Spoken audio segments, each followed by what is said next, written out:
Hallelujah. प्रभु आप सभी को बड़ी बरकत दे, बड़ी आशीष दे। God bless you. जितने आनंदित हैं वो खुशी से ताली बजाएंगे। जितने खुश हैं आनंद के साथ, हृदय के साथ। हालेलुया। प्रभु आप सभी को बड़ी बरकत दे, बड़ी आशीष दे। और यही एक ऐसा स्थान है जहां पर हम आनंदित हो सकते हैं।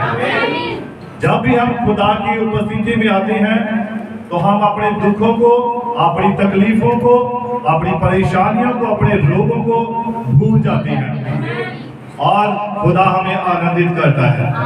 हालेलुया। इसलिए नबी ने भी कहा है कि ये वो स्थान है जहां पर पापी आकर क्या हो जाता है, धर्मी बन जाता है। जहां पर बीमार आकर क्या हो जाता है, चंगा हो जाता है। हालेलुया। तो ये वो महान स्थान है जहां पर परमेश्वर अपना अनुग्रह सभी के ऊपर बनाए रखता है। हालेलुया। तो कितने चाहते हैं कि परमेश्वर का अनुग्रह आए। तो प्रभु आप सभी को बड़ी बरकत दे, बड़ी आशीष दे। तो आइए हम सभी जिनके पास भी बाइबल है वो अपनी अपनी बाइबल को खोलेंगे और निर्गमन की पुस्तक 4 अध्याय 1 से लेकर 5 आयत तक हम पढ़ेंगे। पुराने नियम में है। तब मूसा ने उत्तर दिया, वे मेरा विश्वास नहीं करेंगे और ना मेरी सुनेंगे, वरन कहेंगे यहोवा ने तुझको दर्शन नहीं दिया। यहोवा ने उससे कहा, तेरे हाथ में वह क्या है? वह बोला, लाठी। उसने कहा, उसे भूमि पर डाल दे। जब उसने उसे भूमि पर डाला तब वह सर्प बन गई और मूसा उसके सामने से भागा।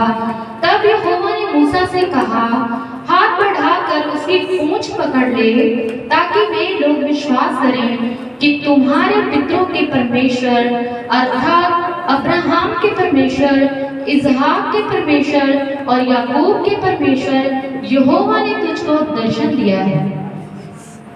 जब उसने हाथ बढ़ाकर उसको पकड़ा तब वह उसके हाथ में फिर लाठी बन गई। आमीन। आमीन। आइए हम सभी अपने सिर को झुकाएंगे, आंखों को बंद करेंगे और एक प्रार्थना में जाएंगे। पवित्र पवित्र पवित्र सेनाओं के यहोवा, पवित्र परमेश्वर, तेरा धन्यवाद करते हैं प्रभु। खास करके महान परमेश्वर, आज के इस बढ़िया सुंदर समय के लिए जो समय तूने हमें दिया प्रभु। खास करके प्रभु तू तेरे बेटों को, तेरी बेटियों को प्रभु तेरी उपस्थिति में लेकर आए पिता। और सचमुच हो सकता है प्रभु घरों में बड़े जरूरी काम थे प्रभु, बड़ी जरूरी बातें थी प्रभु, पर फिर भी प्रभु तेरे इन बेटों बेटियों ने प्रभु तेरे वचन को पहल दी है प्रभु, तुझे पहल दी है प्रभु, तुझे आदर दिया है प्रभु। और वो अपने उन सारे कामों को छोड़कर तेरी उपस्थिति में आए मेरे पिता। होने पाए कि आज का वचन हर एक के लिए बेहतरी और तरक्की के लिए हो प्रभु। ये तेरा वचन हमारी ताड़ना के लिए, हमारी आशीष के लिए, हमारी बरकत के लिए हो प्रभु। तू दया कर, कृपा कर, मदद कर, सहायता कर। प्रार्थना प्रभु यीशु मसीह के नाम से मांगते हैं। आमीन। आमीन। आमीन। आप सभी बड़े आदर भाव के साथ अपने अपने स्थानों पर बैठ सकते हैं।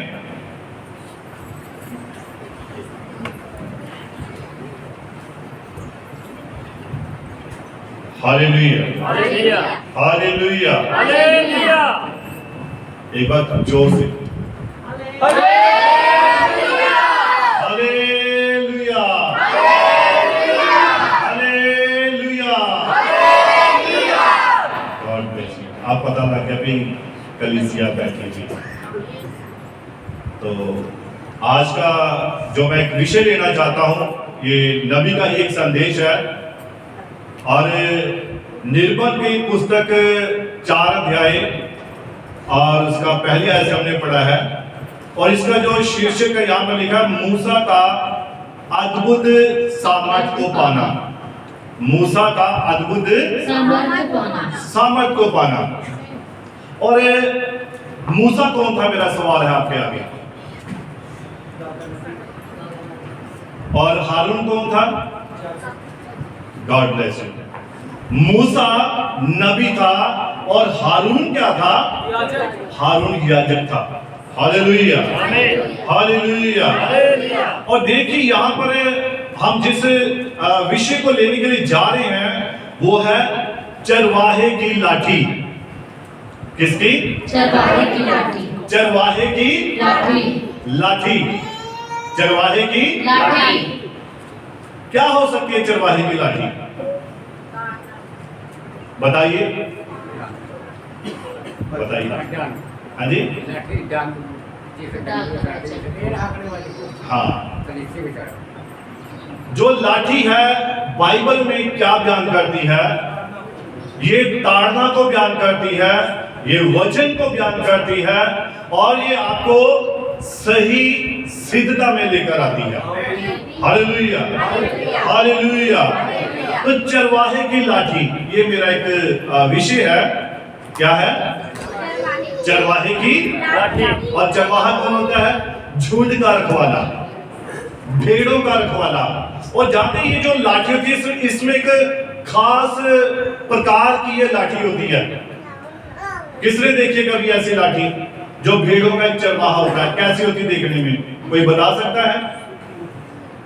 सीधी होती है, ऐसे टेढ़ी होती है। God bless you. ये बिल्कुल सीधी होती है और आगे से टेढ़ी होती है, मुड़ी हुई होती है, और ये बिल्कुल पूरी तरह से सूखी हुई होती है। क्या होती है? सूखी हुई। ये मैं किसी कारण से आपसे पूछ रहा हूं। ये लाठी बिल्कुल पूरी तरह से सूख जाती है। और मैं आपको थोड़ा बताना चाहता हूं, एक बार मैंने ये जानवर चराने वाले इनसे एक मैंने सोटीली लाठी ली, वो यहाँ अभी भी पड़ी हुई है। तो भाई प्रेम चोपड़ा एक बार पूछ रहे थे, पास्टर ये डांग यहाँ क्यों रखी हुई है? तो उस वक्त तो मुझे भी नहीं पता था ये क्यों रखी है। तो मैंने तो किस काम के लिए रखी थी? ये पर्दे जो है इनको साइड में करने के लिए। अब इतना लंबा हाथ नहीं है कि हम ऊपर कर सके, तो वो मैंने इसलिए रखी। लेकिन खुदा का कोई ना कोई उसके पीछे मकसद होता है। हालेलुया। और वो जो जानवर चराने वाले थे, मैंने उससे पूछा कि आपकी ये लाठी इतनी मजबूत कैसे हो जाती है? तो उन्होंने बताया कि ये लाठी एक जो बांस होता है, बांस है ना, जो लंबे से बैम्बू बांस जो होती हैं, और बांज वृक्ष जिसका जिक्र बाइबल में है, और ये वहां से एक लकड़ी काटी जाती है अच्छी सी मजबूत सी, और उसे अच्छी तरह से सुखाया जाता है, आग में पकाया जाता है, और फिर गोबर में रख दिया जाता है, गीले गोबर में, ताकि ये जो लाठी है ये पूरी तरह से मजबूत हो जाए, इसमें लचक आ जाए, और इसके अंदर से ये पूरी तरह से इसका रस जो है वो निकल चुका होता है, ये पूरी तरह से सूख चुकी होती है। ये वो लाठी होती है, यानी कि इसमें जीवन ही होता है। अब देखिए इसमें खास बात क्या होती थी? ये लाठी मुड़ी हुई होती थी। वो आजकल बुजुर्ग लोग पकड़ते हैं लाठी, खूंडी बोलते से पंजाबी में, है ना, और उस लाठी को पकड़ते हैं। लेकिन वो लाठी किसके लिए थी? वो तो आजकल एक सहारा बन गई है। लेकिन जिस लाठी की मैं बात कर रहा हूं वो मूसा की लाठी की मैं बात कर रहा हूं। मैं परमेश्वर की लाठी की बात कर रहा हूं। हालेलुया। और वो लाठी क्या करती थी? मूसा एक चरवाहा था, वो भेड़ों को चराता था, और जब भी कोई भेड़ का मेमना जो था, बच्चा था, वो कभी दूर होता था तो वो लाठी मुड़ी हुई उसकी गर्दन में डाल के अपने पास खींच लेता था। ये उसका एक खास मकसद होता था उस लाठी का, कि जो भी भेड़ भागती थी या जो भी मेमना दूर होता था, वो उसे उस लाठी से पकड़कर अपने पास खींच लेता था। और एक खास बात और, आज जब मैं इसके बारे में जानकारी हासिल कर रहा था खुदा की ओर से, तो वहां पर जो भेड़ होती है, जब वो एक बच्चे को, एक मेमने को पैदा करती है, तो आप जानते हैं कि वो जो चरवाहा होता है वो उसे हाथ नहीं लगाता था। उसका कारण क्या था कि जब अगर वो पैदा हुए मेमने को अगर उठा लेता था तो उसमें मनुष्य की गंध आ जाती थी। मनुष्य की क्या आ जाती थी? और भेड़ फिर उस मेमने को दूध नहीं पिलाती थी कि इसमें आदमी की गंध आ रही है। तो इसलिए भेड़ इसलिए उसने वो लाठी रखी हुई थी कि ताकि अगर जब उस मेमने को कहीं भी इधर उधर करना हो तो वो उस लाठी के सिरे से उसे घुमाता था और भेड़ के पास पहुंचाता था। ताकि वो अपने माँ के दूध को पी सके। हालेलुया। अब देखिए यहाँ पर हम यीशु मसीह के बारे में थोड़ी सी बात देख सकते हैं। अब एक चरवाहा, अब यीशु मसीह ने क्या सिखाया? एक चरवाहा क्या करता है, वो फिर जब देखता कि मेरी गंध जो है वो एक मेमने को उसकी माँ के दूध से वंचित कर सकती है, तो वो क्या करता था, वो फिर भेड़ों के बीच में ही बैठता था, भेड़ों के बीच में ही लेटता था, और भेड़ों के मेमने उसके ऊपर चढ़ते थे, उसके ऊपर कूदते थे, कभी वो उन्हें उठा लेता था, कभी ये करता था, जिससे क्या होता था कि उनकी जो गंध, भेड़ों की गंध होती थी, वो चरवाहे के कपड़ों में समा जाती थी। और फिर उसके बाद वो क्या करता था, उन मेमनों को उठा सकता था। और भेड़ जब उस मेमने को दूध पिलाने के लिए आती थी, फिर उसमें से कोई किसी मनुष्य की गंध नहीं आती थी। हालेलुया।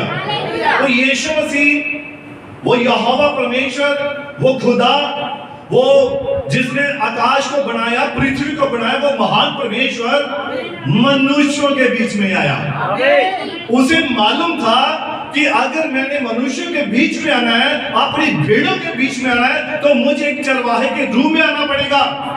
और जब वो हमारे बीच में आया तो लिखा वो हमारे ही जैसा बनकर आया। उसका रूप, उसका स्वरूप किसके समान था? हमारे ही समान था, कि वो हमारे बीच में, यानी कि भेड़ों के बीच में एकजुट होकर रहने पाए। हालेलुया। संत यूहन्ना की अंजील, उसमें लिखा है कि वचन जो था, आदि में वचन था, वचन परमेश्वर के साथ था, और वचन ही परमेश्वर था, और वही वचन देह धार कर मनुष्यों के बीच में डेरा किया, ताकि वो हमारे जैसा दिखाई दे, वो हमारे जैसा बन गया। हालेलुया। और ये एक चरवाहे और एक भेड़ के बीच में बड़ा गहरा संबंध है। हालेलुया। और मूसा क्या था? एक चरवाहा था। अब मूसा के बारे में नबी कहता है उसमें एक बहुत बड़ी कमजोरी थी। क्या कमजोरी थी उसमें? हाँ जी, आप बोलेंगे सभी जिसको मालूम है। हाँ, एक वो हकलाकर बोलता था, और कमजोरी। मूसा के अंदर नबी कहता है सबसे बड़ी जो कमजोरी थी वो उसका गुस्सा था। क्या था? गुस्सा। ये उसके अंदर सबसे बड़ी कमजोरी थी। जब उसने उन वचन की, उन आज्ञाओं की पट्टियों को अपने हाथों में पकड़ा हुआ था, तो जब उसने देखा कि इजरायली लोगों ने अपने लिए बछड़ा बना लिया, तो उसने गुस्से में क्या किया? तोड़ दिया, आज्ञाओं को तोड़ दिया था। हालेलुया। तो नबी कहता है ये उसमें एक सबसे बड़ी कमजोरी थी। हालेलुया। लेकिन एक चरवाहा जो होता है, नबी कहता है चरवाहे का जीवन एक बड़ा ही सादा, एक बड़ा ही नम्र और एक बड़ा ही दीन जीवन होता है। हालेलुया।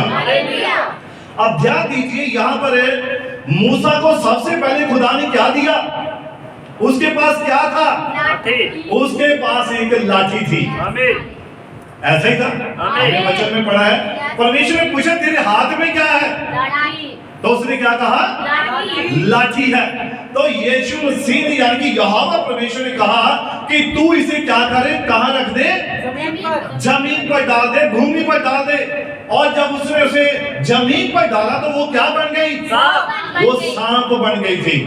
और ये पहला चिन्ह मूसा के लिए था, यानी कि ये पहला आश्चर्यक्रम किसके लिए था? मूसा के लिए। अगर मूसा तू वचन को छोड़ देगा तो ये तेरे लिए क्या बन जाएगा? मौत बन जाएगा। कोई भी व्यक्ति, कोई भी विश्वासी अगर वचन को छोड़ता है तो वचन उसके लिए मौत बन जाएगा। लेकिन अगर वो वचन को पकड़ के रखता है तो वापस उसके लिए जीवन बन जाता है। Hallelujah, hallelujah. तो यहाँ पर हम देखते हैं उसने कहा कि उसे भूमि पर डाल दे। जब उसने उसे भूमि पर डाला तो वो सर्प बन गई और मूसा उसके सामने से भाग गया। क्यों भाग गया? वचन को छोड़ा, वचन को तुच्छ जाना छोड़ दिया और भाग गया। और वो उसके लिए क्या बन गई? मौत बन गई, सांप बन गई। और तब यहोवा ने मूसा से कहा, हाथ बढ़ाकर इसकी पूंछ से पकड़ ले। और जब मूसा ने यहोवा के कहने से उसे पकड़ा तो वो वापस क्या बन गई? लाठी बन गई। वापस वचन, वही आशीष, वही बरकत, वही अनुग्रह, वही कृपा। जब हम वचन से दूर हो जाते हैं, कलाम को छोड़ देते हैं, तो हमारे लिए वो क्या बन जाता है? हमारे लिए वो मौत बन जाता है। व्यवस्था विवरण 28 अध्याय, वहां उसमें लिखा है परमेश्वर की आशीष और परमेश्वर के श्राप। अगर तुम हुक्मों को मानोगे तो ये तुम्हारे लिए आशीष ही आशीष होगी, और अगर तुम हुक्मों को छोड़ दोगे तो ये तुम्हारे लिए श्राप बन जाएंगे। हालेलुया, ऐसा ही है। प्रभु बड़ी बरकत दे, बड़ी आशीष दे। तो हम वचन की ओर आगे बढ़ रहे हैं, और नबी कहता है कि मूसा जो पृथ्वी पर रहने वाले सब मनुष्य में से नम्र मनुष्य था, लेकिन खुदा ने उसकी इस कमजोरी को दूर कर दिया। जब मसीह को ग्रहण कर लेते हैं तो प्रभु हमारे स्वभाव को बदल देता है, वो हमारे जीवन को बदल देता है। हालेलुया। और देखिए, मूसा याजक नहीं था, नबी कहता है मूसा नबी था। हालेलुया। और देखिए, पहला आश्चर्य मूसा के लिए था, उसे वचन सौंपा, जिनको अगर आप छोड़कर चले जाते हैं, वचन को छोड़कर भाग जाते हैं, तो वचन उनके लिए मौत बन जाता है। हालेलुया। अब देखिए, खुदा ने मूसा को लाठी दी, वचन दिया। अब थोड़ा सा हम यूहन्ना की अंजील में जाएंगे, 17 अध्याय उसकी 6 और 7 आयत को हम पढ़ेंगे। संत यूहन्ना की अंजील नया नियम में है, 17 अध्याय उसकी 6 और 7 आयत को पढ़ेंगे। मैंने तेरा नाम उन मनुष्यों पर प्रकट किया है। अब देखिए, यीशु मसीह प्रार्थना कर रहा है, और इस 17 अध्याय की इसका ऊपर हेडिंग क्या है? अपने चेलों के लिए। नहीं, जो सबसे पहला हेडिंग, यीशु की महायाजकीय, यीशु की महायाजकीय प्रार्थना। किसकी? के लिए। किसके लिए? के लिए, अपने के लिए। यीशु मसीह की महायाजकीय प्रार्थना स्वयं के लिए। अब दूसरी प्रार्थना किसके लिए है? हेडिंग पढ़िए, अपने चेलों के लिए। किसके लिए है? चेलों के लिए। अपने चेलों के लिए। अब तीसरी प्रार्थना एक और है, सभी विश्वासियों के लिए। सभी विश्वासियों के लिए। यीशु मसीह ने यहाँ पर 3 प्रार्थना की है। उसने 3 बार खुदा के आगे दुआ की है। सबसे पहले प्रभु यीशु मसीह ने अपने लिए दुआ की, महायाजकीय प्रार्थना। फिर उसके बाद उसने अपने चेलों के लिए प्रार्थना की। उसके बाद तीसरी प्रार्थना विश्वासियों के, चर्च के लिए की। किसके लिए की? चर्च के लिए, कलीसिया के लिए। अब कलीसिया के लिए जो प्रार्थना, इसको थोड़ा पढ़ेंगे 6 और 7 आयत। मैंने तेरा नाम उन मनुष्यों पर प्रकट किया है। अब यीशु मसीह कह रहा है, मैंने तेरा नाम उन मनुष्यों के ऊपर, यानी कि प्रेरितों के ऊपर, चेलों के ऊपर प्रकट किया है, जिन्हें तूने जगत में से मुझे दिया। जिन्हें तूने जगत में से मुझे दिया। यानी कि जो खास लोग, जो चरवाहे थे, वो यीशु मसीह को किसने दिए? स्वर्गीय पिता ने दिए। और यीशु मसीह अब उनके लिए प्रार्थना कर रहा है। किनके लिए? अपने चेलों के लिए, अपने पासवानों के लिए, अपने पास्टरों के लिए, जो उसने नियुक्त किए हैं, उनके लिए वो क्या कर रहा है? प्रार्थना कर रहा है। पढ़िए, वे तेरे थे और तूने उन्हें मुझे दिया। और यीशु मसीह क्या कर रहा है? वो तो तेरे थे, परंतु तूने उन्हें मुझे दिया। उन्हें मुझे दिया। पढ़िए, और उन्होंने तेरे वचन को मान लिया है। और उन्होंने तेरे वचन को क्या कर लिया है? मान लिया है। हाँ जी। अब वे जान गए हैं, हाँ जी, कि जो कुछ तूने मुझे दिया है, हाँ, वह सब तेरी ओर से है। और अब उन्होंने ये मान लिया है कि जो कुछ तूने दिया है वो सब तेरी ओर से है। ये चरवाहों को खुदा ने अपना वचन दिया, लाठी दी। हालेलुया। अब उनकी आगे वो किसको दे रहे हैं? अब इसको पढ़िए आप, 17 आयत 20 आयत पढ़ेंगे इसकी। मैं केवल इन्हीं के लिए बेनती नहीं करता। अब यीशु मसीह कहता, मैं केवल इन्हीं के लिए बेनती नहीं करता, परंतु उनके लिए भी हाँ। जो इनके वचन के द्वारा मुझ पर विश्वास करेंगे। अब मैं उनके लिए भी प्रार्थना करता हूँ जो इनके वचन के द्वारा मुझ पर विश्वास करेंगे। मुझ पर विश्वास करेंगे। Hallelujah, hallelujah. अब देखिए वचन कहां से आ रहा है, एक चरवाहे की ओर से, एक पास्टर की ओर से। हालेलुया। और दूसरा तरीका नहीं है जहां पर जो खुदा ने हमें बताया है, क्योंकि उसने नियुक्त किया है। आप मूसा के बारे में ध्यान दीजिए, नबी कहता है यहाँ पर मूसा याजक नहीं था, मूसा नबी था। और देखिए याजक कौन था? याजक तो हारून था, और हारून के लिए मूसा परमेश्वर के तुल्य था। हारून के लिए जो मूसा था वो किसके समान था? परमेश्वर के समान था। मूसा हारून को बातें बताता था और हारून आगे कलीसिया को बताता था। हालेलुया। अब देखिए यहाँ पर हम देखते हैं गिनती की किताब 16 अध्याय और उसकी पहली आयत। यहाँ पर अब क्या है, खुदा ने अपने लिए चरवाहों को नियुक्त करता है और उन्हें जगत की नींव से ही पहले से ठहराया हुआ होता है। हालेलुया। अब देखिए यहाँ पर और फिर उन्हें खुदा क्या करता है, उन्हें वचन रूपी लाठी देता है, छड़ी देता है। हालेलुया। हाँ पढ़िए गिनती की किताब 16:1। कोरे जो लेवी का परपोता, कहात का पोता और येसार का पुत्र था, वे एलियाब के पुत्र दातान और अबीराम और पेलेत के पुत्र ओन, इन तीनों रूबेनियों से मिलकर मंडली के 250 प्रधान जो सभासद और नामी थे उनको संग लिया, और वे मूसा और हारून के विरुद्ध उठ खड़े हुए। अब देखिए यहाँ पर कोरह, दातान और अबीराम, इनके बारे में नबी बता रहा है। अब यहाँ पर ये तीन ऐसे व्यक्ति हैं जो ये भी लेवी के घराने से हैं। और ये यहाँ पर लिखा है, पहली आयत पढ़िए इसको दोबारा। कोरे जो लेवी का पोता, कहात का पोता, किसका? कोरे किसका पोता? लेवी का। हाँ जी पढ़िए। कहात का पोता और कहात का पोता और इसहार का पुत्र था। हाँ पढ़िए। वह अभी एलियाब के पुत्र दातान और अबीराम और पेलेत के पुत्र ओन, इन तीनों रूबेनियों से मिलकर मंडली के 250 प्रधान जो सभासद और नामी थे उनको संग लिया। अब इन तीनों ने क्या किया? इन तीनों ने उनको 250 मनुष्यों को मंडली में से अपने साथ मिला लिया। ध्यान से सुनिए आज का वचन, और ये वचन आज का ये बड़ा ही खास वचन है हमारी ताड़ना के लिए, हमारी तरक्की के लिए, हमारी समझ के लिए, हमारी बुद्धि के लिए। हालेलुया। और खास करके हमारी अगुवाई के लिए। हालेलुया।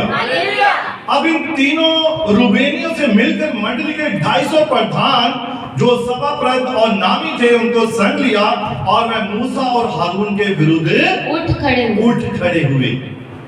अब कहां से उठ खड़े हुए? आज का वचन थोड़ा सख्त है भी, थोड़ा सख्त है, लेकिन किन के लिए? जिनके अंदर कोई जख्म नहीं है। ये नमक के समान है, जहां जख्म नहीं वहां कोई जलन नहीं। हालेलुया। और आज आपने सिर्फ इस वचन को ग्रहण करना है, ध्यान से सुनना है। हालेलुया। अब देखिए यहाँ पर ये जो कोरह, दातान, अबीराम, नबी कहता है ये जबरदस्ती पास्टर बनने पर लगे थे। क्या उन्होंने सवाल किया? आगे इसको थोड़ा पढ़िए। और वे मूसा और हारून के विरुद्ध उठ खड़े हुए। हाँ पढ़िए। और उनसे कहने लगे, हाँ जी, तुमने बहुत किया, अब बस करो। और ये मूसा और हारून के विरुद्ध उठ खड़े हुए और उनसे कहने लगे, तुमने बहुत किया, अब क्या करो? बस करो। पढ़िए। क्योंकि सारी मंडली का एक एक मनुष्य पवित्र है। क्योंकि सारी मंडली का एक एक मनुष्य क्या है? पवित्र है। ध्यान से सुनिए मेरी बात को। क्योंकि सारी मंडली का एक एक मनुष्य क्या है? पवित्र है। अब ये बात कौन कह रहा है? क्या वैसे नहीं पता था मंडली को कि हम पवित्र हैं? पता था? क्या खुदा आपकी दुआ नहीं सुनता है? क्या यहाँ पर बैठे हुए एक एक जन की प्रार्थना प्रभु यीशु मसीह नहीं सुनता? क्या वो जवाब नहीं देता? तो क्या आपको पता नहीं है कि प्रभु मेरी दुआ सुनता है? पता है ना? तो अगर मैं कहूं अरे आपको नहीं पता है आपकी दुआ खुदा सुनता है या नहीं सुनता है, अगर ये बात मैं आपको बताऊं तो फिर तो आपको नहीं पता है। पता है ना? तो यहाँ पर ये कोरे दाथान अभिराम ये क्या कर रहे हैं? अरे हम सारे ही पवित्र हैं। हम सारे क्या हैं? पवित्र हैं। क्या हमारी खुदा नहीं सुनता? क्या हम परमेश्वर के आगे अपने अपने पात्रों में, धूपदानी के पात्रों में हम परमेश्वर को धूप नहीं दे सकते? हमारे पास भी ये अधिकार है। ये कोरे दाथान अभिराम मंडली से कह रहे हैं। Hallelujah, hallelujah, hallelujah. और पढ़िए आगे इसको। और यहोवा उनके मध्य में रहता है। और यहोवा उनके मध्य में रहता है। इसीलिए तुम यहोवा की मंडली में ऊंचे पद वाले क्यों बन बैठे हो? इसीलिए तुम यहोवा की मंडली में ऊंचे पद वाले क्यों बन बैठे हो? अब ये सवाल कौन उठा रहा है भाई? ये कोरे दाथान अभिराम, ये नबी कहता है ये एक स्पिरिट है, ये एक आत्मा है जो क्या करता है? हमें वचन के खिलाफ खड़ा करता है। अब मूसा और हारून किसने खड़े किए थे? यहोवा परमेश्वर ने खड़े किए। और यहोवा परमेश्वर ने मूसा से कहा कि तू हारून के लिए परमेश्वर के समान है। आमीन। और हारून क्या था? हारून एक याजक था जो यहोवा परमेश्वर की ओर से ठहराया हुआ एक पवित्र जन था। हालेलुया। परंतु सभा में, मंडली में से ये तीन व्यक्तियों ने खड़ी होकर उन्हें कहा कि तुम ही अपने आप को ऊंचा बनाते हो, तुम ही क्या इस पद के लिए योग्य हो? क्या हम इसके लिए योग्य नहीं है? मेरी बात समझ आ रही है? हालेलुया। ये आज ना बहुत सारी कलीसियाओं में ऐसा हो रहा है, बहुत सारी कलीसियाओं में, बहुत सारी जगहों में ऐसा हो रहा है। और ये कोरे दाथान अभिराम एक स्पिरिट है, ध्यान रखना इस बात को। ये एक आत्मा है जो हमेशा कोई ना कोई बात लेकर आपको उकसाता रहेगा। हालेलुया। और यहाँ पर इन्होंने मूसा के खिलाफ और हारून के खिलाफ ये बातें की, और ये सुनकर मूसा अपने मुंह के बल गिरा। वो उनसे वैसा नहीं, झुक गया, कोई बात नहीं जैसा आप कहते हो।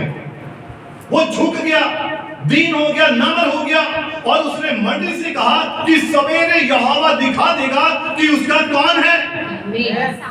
ये फैसला कोई मनुष्य नहीं कर सकता, कोई व्यक्ति नहीं कह सकता है। ये फैसला खुदा का है, जिसने खड़ा किया वो बताएगा। Hallelujah, hallelujah. अब देखिए नबी कहता है कि यहाँ पर ये तीन व्यक्ति खड़े हो गए और इन्होंने अपने आप को मूसा के स्थान पर रखना चाहा। अगर स्पष्ट बात कहूं तो वो कहते हैं हम पास्टर बनेंगे भाई। आज बहुत सारे ऐसे लोग हैं, बहुत सारे ऐसे व्यक्ति हैं जो जबरदस्ती पास्टर बनना चाहते हैं, जबकि खुदा की इसमें कोई बुलाहट नहीं है। हालेलुया। और देखिए वो कैसे बनते हैं। अब उन्होंने भी घर में हो सकता है पहले प्लानिंग की हो, मूसा ने, कोरे ने, दाथान और अभिराम ने।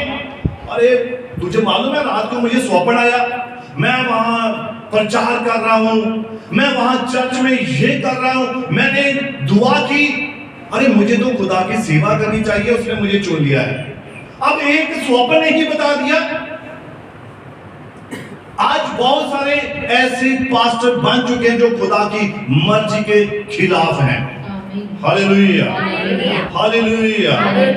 अब देखिए उनका क्या होता है, मुझे रात को स्वप्न आया, प्रभु ने मुझसे बात की, अरे तू वहां पर जा, वहां जाकर 2-4 लोगों को संदेश सुना। अच्छा मुझे ये स्वप्न आया, प्रभु ने बात की, और दूसरे दिन वो बताना शुरू कर देगा कि मैं पास्टर बन गया हूं, मुझे स्वप्न आया है। अब देखिए यहाँ पर मैं सेवा कर रहा हूं आदि आदि, और पास्टर बनने के लिए वो ऐसा कहते हैं कि मुझे खुदा ने चुन लिया है। हालेलुया।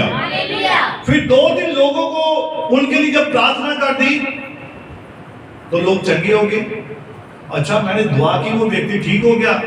अब एक बहन पर दुआ की, वो ठीक हो गई। तीसरे भाई पर दुआ की, वो ठीक हो गए। वो 2-3 लोगों के ऊपर जब प्रार्थना करता है और वो कहता है अब मैं पास्टर बन गया हूं, वो इस पास्टर शब्द को बड़े ही होले से लेते हैं, हल्के से लेते हैं। हालेलुया। और खुदा जिसे लाठी देता है उसे ही वो नियुक्त करता है, उसे ही वो प्रमाणित करके भी बताता है। हालेलुया। अब देखिए 2-3 लोगों के ऊपर प्रार्थना कर दी, 2-3 लोगों को गवाही बता दी, और अगर उनमें से लोग चंगे हो गए तो वो कहते बस मैं बन गया। आमीन। क्या बन गया? मैं पास्टर बन गया, ये तो मेरी सेवा है, ये तो मैंने दुआ की और बीमार चंगा हो गया। अरे ये तो मरकुस 16:16 अध्याय पूरा हुआ। वहां क्या लिखा है? विश्वास करने वालों के साथ ये चिन्ह होंगे।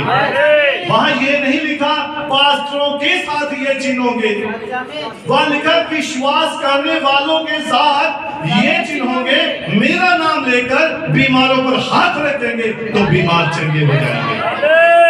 ये चिन्ह किसके साथ है? ये सभी के साथ है, ये बहनों के भी साथ है, भाइयों के भी साथ है। अगर आप विश्वास करती हैं, बहनें विश्वास करती हैं कि मैंने अपनी बहन के लिए दुआ की तो वो चंगी हो गई। नबी बताता है कि उसके पास एक औरत थी जिसकी बहन को कैंसर था और उसने रुमाल पर प्रार्थना की और वो रुमाल लेकर जाकर उसने बड़े विश्वास के साथ अपनी बहन के ऊपर रख दिया। अब नबी खुद तो नहीं क्या रखने के लिए, उसने ये तो नहीं कहा, नबी ने भी या मैंने रखा भाई, तो वो तो उस बहन ने रखा और वो चंगी हो गई। आज नबी कहता है कि आज लोग इसी भ्रम में हैं, इसी वहम में हैं, और वो छोटी छोटी बात अगर जिंदगी में हो जाती है तो वो अपने आप को बड़ा बनाना शुरू कर देते हैं, वो अपनी सेवकाई को पहचानते नहीं है। हालेलुया। अब देखिए बहुत सारे लोग, आप भी मेरे भाई बहन बैठे हुए यहाँ पर कलीसिया के, तो आपने दुआ की होगी जरूर किसी ना किसी के लिए। सिस्टर रीता यहाँ बैठे हैं, आर्मी में जहाँ ये ड्यूटी करते हैं, इन्होंने वहां एक बहन के लिए दुआ की तो वो बहन चंगी होगी। तो अब वो क्या पास्टर बन जाए? बताइए। अगर भाई चोपड़ा ने उस बहन के लिए दुआ की सुंदर नगर में तो वो चंगी हो गई, तो क्या भाई पास्टर बन जाए? या आप में से कोई ऐसा करे तो क्या आप अपने आप को अलग कर लेंगे? ऐसा हो ही नहीं सकता है ना। हमें तो अपनी सेवा को पहचानना होता है। Hallelujah, hallelujah. नबी का एक संदेश है, परमेश्वर की सेवा उसकी मर्जी के बगैर करना। वो सेवा कबूल करते सेवा ही है। पौलुस क्या कर रहा था? वो सेवा ही तो कर रहा था। और पहले सेवा कौन सी थी? वो कलीसिया के भाई बहनों को पकड़कर जेल में डाला, वो तो मैं प्रभु का काम कर रहा हूं, ये भी तो सेवा ही थी। तो क्या वो असल सेवा थी? वो असल सेवा नहीं थी। Hallelujah, hallelujah. अब 2-3 लोग चंगे हो गए और उनके घर में उन्होंने क्या दिया? भाई जी आकर दुआ कीजिए। भाई जी चले गए, दुआ कर दी, वो चंगे हो गए। जब उनके घर में शिफा आ गई, चंगाई आ गई, और वो कहने लगे अच्छा अब तो मुझे लगता है अपने पास्टर से ना थोड़ा अलग होना पड़ेगा, अब तो मेरे पास भी सामर्थ आ गया, मैं भी तो पवित्र हूं, मैंने भी तो दुआ की है, मैंने भी तो प्रार्थना किया, और वो चंगे हो गए। अब मुझे अलग हो जाना चाहिए, मुझे अपने चर्च लगाना चाहिए। ऐसा ये किसका विचार है? ये कोरे दाथान अभिराम का स्पिरिट है। किसका स्पिरिट है? किसका आत्मा? ये कोरे और दाथान का है।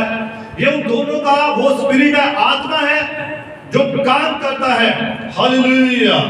और देखिए, और वो चंगे हो गए तो अपने पास्टर को, अपने आप को पास्टर समझ लिया, 2-4-5 मैसेज पढ़ लिए, तो हम तो प्रचारक हैं,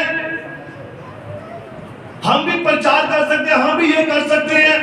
हाँ, नबी ने कहा जरूर आप अपने घर में भी एक प्रचारक हैं, आप अपने घर में एक पास्टर हैं, आप अपने बच्चों के लिए, अपने परिवार के लिए एक पास्टर हैं।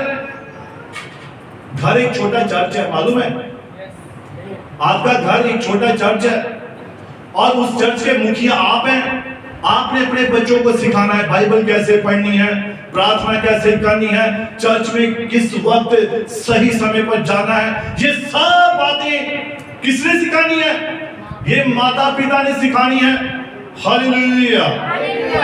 और सब छोटे छोटे परिवार मिलकर एक बड़ा परिवार बनता है जब वो चर्च में आते हैं। हालेलुया। वहां पर खुदा ने एक निगहबान ठहराया होता है और हमें उसकी अगुवाई में चलना होता है, तभी हम बरकत पा सकते हैं, तभी हम अपनी चंगाई को पा सकते हैं। वरना अगर हम वहां भी आकर अपने आप को अलग समझे, अपने आप को ऐसा समझे कि हम पास्टर के खिलाफ हैं, कभी बरकत नहीं पाएंगे, कभी आशीष नहीं पाएंगे। हालेलुया। और देखिए वो अपने आप को नबी कहता है पास्टर समझने लगे और वो पास्टर भी आकर समझाने लग पड़ते हैं। फिर पास्टर ही बचने इतना नहीं आता है, पास्टर ये ऐसे नहीं ऐसे है, ये देखो यहाँ लिखा, ये लिखा। और ऐसी ऐसी बातें कि तुझे तो अकल चाहिए, तुझे समझ चाहिए। 2-4 मैसेज पढ़कर अपने आप को पास्टर बना लिया और पास्टर से ही जाकर बहस करनी शुरू कर दी। आज ऐसा बहुत सारी चर्चेस में हो रहा है, बहुत सारी चर्चेस में हो रहा है, खास करके एंड टाइम मैसेज चर्चेस में। क्योंकि वहां जो पहले शिक्षा दी गई थी वो पता क्या शिक्षा थी? आप सभी उकाब हो। ध्यान से समझिए इस बात को, ध्यान से समझना है। उकाब परमेश्वर को बाइबल में बताया गया है। हालेलुया। अब अगर उकाब है तो उसके बच्चे क्या होंगे? उकाब ही होंगे ना, ऐसा ही है। तो अगर यहोवा परमेश्वर उकाब है और उसके बच्चे भी क्या हैं, और जो पहली शिक्षा थी, पहले क्या सिखाया गया? हम सभी उकाब हैं, आसमानों में उड़ने वाले, आसमानों में उड़ने वाले। पर नबी कहता है उकाब 40 प्रकार की किस्मों के होते हैं। कितनी प्रकार के? 40 प्रकार। अभी वो एक एलोवेरा आती है ना, जो जड़ी बूटी जो है एलोवेरा, और लोगों को पता नहीं लगता ये असली कौन सी है या नकली कौन सी। उसमें बहुत सारी वैरायटी है, कुछ खाने वाली है, कुछ लगाने वाली है, कुछ इस्तेमाल करने वाली है, और लोगों को पता नहीं, वो सभी को कहते हैं ये एलोवेरा ही है। अभी हमारे भाई बैठे हुए हैं, इनको शायद ज्यादा पता होगा, भाई अमरनाथ जी हैं, इन्हें मालूम होगा कितनी किस्में हैं, बहुत सारी किस्में। तो हम सभी क्या है? उकाब है। तो उकाब हमेशा पुलपिट पे बैठता है, ये सिखाया गया था। उकाब कहां बैठता है? पुलपिट पे बैठता है भाई, यानी कि वो पास्टर ही बनेगा। तो जो 5 प्रकार की सेवा है वो कहां गई? वो 5 प्रकार की बाकी सेवा कहां गई? चर्च में शिक्षक कहां गया? चर्च में नबी कहां गया? चर्च में उपदेशक कहां गया? चर्च में वो कहां गए? हालेलुया। एल्डर कहां गए? डीकन्स कहां गए? खाना बनाने वाले कहां गए? साउंड वाले कहां गए? जो मैटिंग करते हैं वो कहां गए? ये सब किसकी सेवा है बताइए? कलीसिया की। ये कलीसिया में से है। हालेलुया। और देखिए यहां पर वो ऐसा कहते हैं, हम भी तो प्रार्थना कर लेते हैं, हम भी तो पवित्र हैं, हम भी तो कलीसिया चला सकते हैं। ये कौन सा आत्मा है? नबी कहता है ये कोरे और दाथान वाला आत्मा है। हालेलुया। जो आपको कमजोर करता है। अब देखिए अपनी ही मर्जी करने वाला आत्मा, ये वो आत्मा है जो अपनी मन मर्जी करता है। कोरे दाथान का आत्मा, पर ये भी लेवी के गोत्र में से थे।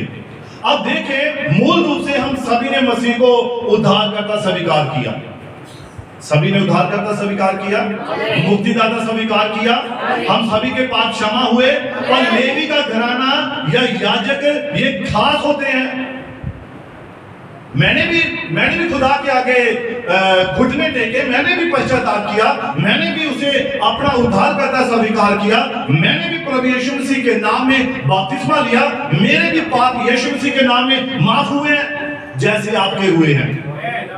लेकिन जो नबी कहता है लेवी का घराना जो एक याजक है वो एक खास है, वो भी उन्हीं भाइयों में से था, उन्हीं में से था। कोरे, दातान, अबीराम और मूसा और हारून ये एक ही मंडली में थे, लेकिन उनमें से खुदा ने हारून को और मूसा को खास करके चुना हुआ था। तो हमें ग्रहण करना होता है ना। फौज में स्कूल में देखिए बच्चे पढ़ते हैं ना एक क्लास में, उन्हीं में से कुछ बच्चे होते हैं जो कोई कर्नल बन जाता है, कोई ऑफिसर बन जाता है, कोई डॉक्टर बन जाता है, कोई इंजीनियर बन जाता है, कोई कुछ बन जाता है। क्लास एक ही है, ऐसा ही होता है, क्लास एक ही होती है। उन्हीं में से कुछ बच्चे रेडी लगा रहे होते हैं, उन्हीं में से कुछ बच्चे झाड़ू लगा रहे होते हैं, उन्हीं में से कुछ बच्चे गलत काम कर रहे होते हैं, लेकिन पढ़ाई सभी ने सेम ही की है। वैसे ही चर्च है, कलीसिया है, वचन एक ही है। और आप में से किसी ने पास्टर बनना है, किसी ने एल्डर बनना है, किसी ने डीकन बनना है, किसी ने नई सेवा करनी है, किसी ने कुछ करना है, और हमें इन बातों को ग्रहण करना होता है। Hallelujah, hallelujah. और जिसे खुदा चाहता है वो उसे आगे ले आता है। इसमें किसी की कोई मर्जी नहीं चलती है, किसी की भी मर्जी नहीं चलती है, मेरी भी नहीं चलेगी। हालेलुया। सिर्फ और सिर्फ यहोवा परमेश्वर जो वो कहता है वो करके दिखाता है। Hallelujah, hallelujah. अब देखिए परमेश्वर ने ही सिद्ध करने को कहा। अब देखिए यहाँ पर जब ये बात उनकी उस मंडली में ये बात उठ गई, कौन सिद्ध है? हम सभी सिद्ध हैं भाई। ये मूसा और हारून ये कोई स्पेशल नहीं है, ये कोई खास नहीं है। हम भी खास है, हम भी स्पेशल है, हमें भी पवित्रता ही है। हम भी दुआ करते हैं, प्रार्थना का उत्तर आता है। वो सब बातें यहाँ इनके बीच में आ गई। अब खुदा आ गया। कौन आ गया? अब यहोवा आ गया और उसने कहा मैं सिद्ध करके बताऊंगा कौन मेरा है और कौन नहीं है। अब खुदा ने यहां पर एक क्या रख दिया? उसने एक नमूना दे दिया, उसने एक बात रख दी। उसने मूसा से कहा, मूसा अब तू क्या करे? परमेश्वर ने मूसा से कहा उनके सब प्रधानों के पास से एक एक छड़ी ले ले। बड़े गौर से सुनने वाली बात है। बात किसकी? चरवाहे की लाठी की है। अब लाठी किसके पास आती है? किसकी लाठी है? जो खुदा की लाठी है। आपने इस बात को समझना है। अब देखिए यहोवा परमेश्वर ने मूसा से कहा कि मूसा तू ऐसा कर, ये जितने भी गोत्र हैं, 12 गोत्र हैं या इनमें से जो भी है, तू उनके प्रधानों से उनकी एक एक लाठी ले ले और उस हर एक लाठी के ऊपर क्या लिख दे? उनका प्रधानों का नाम लिख दे। हालेलुया। और कितनी लाठियां ली? 12 लाठियां ली। और यहोवा परमेश्वर ने मूसा से कहा अब तू इन 12 लाठियों को लेकर साक्षी के तंबू में वहां अति पवित्र स्थान में रख दे और मैं सिद्ध करूंगा कि कौन मेरा है। Hallelujah, hallelujah. आप इसको निकालिए, गिनती की किताब 17 अध्याय और पहली आयत से पढ़िए। तब यहोवा ने मूसा से कहा, हाँ जी, इजराइलियों से बातें करके उनके पूर्वजों के घरानों के अनुसार उनके सब प्रधानों के पास से एक एक छड़ी ले। अब उसने क्या हुक्म दिया कि इजराइलियों के प्रधानों के पूर्वजों के अनुसार एक एक लाठी ले। अब वो लाठी लेकर उसने क्या करना था? अब देखिए ये लाठी का क्या काम था? नबी कहता है परमेश्वर ने मूसा से कहा उनके सब प्रधानों के पास से एक एक छड़ी ले और उन पर उनके नाम लिख दे। क्या कर दे? नाम लिख दे। हर एक छड़ी के ऊपर उनके नाम लिख दे। Hallelujah, hallelujah. छड़ियों के ऊपर उनके प्रधानों के नाम लिख दे। अब छड़ियों के ऊपर नाम लिख दिए मूसा ने। अब आगे देखिए, मूसा की नबी कहता है और एक एक छड़ी ले उन पर उनके नाम लिख। मूसा की लाठी परमेश्वर की लाठी थी, यानी कि मूसा परमेश्वर के तुल्य था। अब ध्यान दीजिए, इस लाठी से लाल समुद्र को 2 भाग किया गया था। इस लाठी से समुद्र को दो भाग किया गया था। इस लाठी को चट्टान पर मारा गया तो उसमें से पानी निकला था, जिसे 20 लाख लोगों की भीड़ ने पानी को पिया था। हालेलुया। और नबी कहता है, और इसे कहते हैं चरवाहे की लाठी। हालेलुया। ये चरवाहे की लाठी बहुत बड़े बड़े काम करती है। असल में वचन बहुत बड़े बड़े काम करता है। समुद्र को भी दो भाग कर देता है, चट्टान में से पानी निकालने की सामर्थ रखता है, मुर्दों को जिंदा करने की सामर्थ रखता है। हालेलुया। अब देखिए, चरवाहे, परमेश्वर चरवाहे में अपने आप को प्रकट करता है या पेश करता है। किसके अंदर? चरवाहे के अंदर। हालेलुया। अब ध्यान दें, लाठियों पर एक एक गोत्र के प्रधानों के अनुसार नाम लिखेंगे। ऐसा क्यों किया? परमेश्वर ने ऐसा क्यों किया? सवाल है भाई। वो क्या क्या बताना चाहता था? कि जो अपनी मर्जी से, जबरदस्ती से चरवाहे बनना चाहते हैं, मैं उन्हें बता सकूं कि वो कौन है जो मेरे नजदीक आ सकता है। हालेलुया। हालेलुया। हालेलुया। और मूसा ने छड़ियों पर नाम लिख दिए, जो कि 12 छड़ियां या 12 लाठियां थी। अब ध्यान से सुनिए, सभी को मेरी बात समझ आ रही है? आमीन। बड़े ध्यान से, गौर से सुनना अपने वचन को। और देखिए, हारून की लाठी पर लेवियों का नाम, उसके गोत्र के अनुसार, लेवी का जो गोत्र था उसके अनुसार उसकी लाठी पर हारून का नाम लिख दिया। हालेलुया। और जिस छड़ी को परमेश्वर ने कहा, और जिस छड़ी को मैं चुनूंगा, उसकी छड़ी पर क्या आ जाएगा?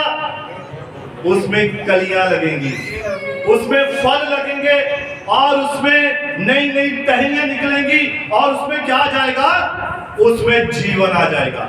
हालेलुया। हालेलुया। उसमें क्या आ जाएगा? जीवन आ जाएगा। ये परमेश्वर ने एक वहां पर एक कमिटमेंट दी है, एक उसने बताया है कि किस प्रकार से मैं काम करने जा रहा हूं। हालेलुया। हालेलुया। और देखिए, और जब मूसा ने अति पवित्र स्थान में उन छड़ियों को, लाठियों को रख दिया, और जब सुबह उन्हें उठाया गया, तो नबी कहता है, तो हारून की लाठी में जीवन आ चुका था। नबी कहता है, हारून की जो लाठी थी उसमें क्या आ चुका था? लेकिन वो तो लाठियां पूरी तरह से सूखी हुई थी। मैंने जैसे बताया था ना कि वो कैसे मजबूत लाठी करते हैं, उसे पहले आग में पकाते हैं और उसे गोबर में रखते हैं ताकि लचक आ जाए, अंदर से सारा रस सूख जाता है। लेकिन ये सूखी हुई लकड़ियां, ये सूखी हुई लाठियां, ये सूखी हुई छड़ियां जब अति पवित्र स्थान में गई, तो लिखा है हारून की छड़ी में क्या आ गया? जीवन आ गया था। हालेलुया। हालेलुया। और लिखा है कि वो अंकुरित ही नहीं हुई, उसको कलियां भी निकल आई थी, और कलियां ही नहीं, उनमें फूल भी लगे, और फूल ही नहीं, उनमें बादाम भी लगे थे, और बादाम ही नहीं, और नबी कहता है पके हुए बादाम लगे थे। कच्चे बादाम नहीं थे, पके हुए बादाम लगे थे। हालेलुया। और ये सिर्फ हारून की छड़ी में हुआ था, क्योंकि हारून कौन था? वो याजक था, वो एक पास्टर था, वो एक सेवादार था। हालेलुया। और हारून की छड़ी में क्या आ गई? कलियां, फल, फूल और पके हुए बादाम, राइप आलमंड लग चुके थे में, बिल्कुल में तेल भरा हुआ था। यानी कि उस लकड़ी का तो तेल सूख चुका था, अब उसमें तेल कैसे आ गया? ये खुदा की उपस्थिति थी, उसकी हजूरी थी। हालेलुया। और देखिए, ये बताने के लिए कि एक सेवकाई एक फल होता है। बादाम क्यों लगे?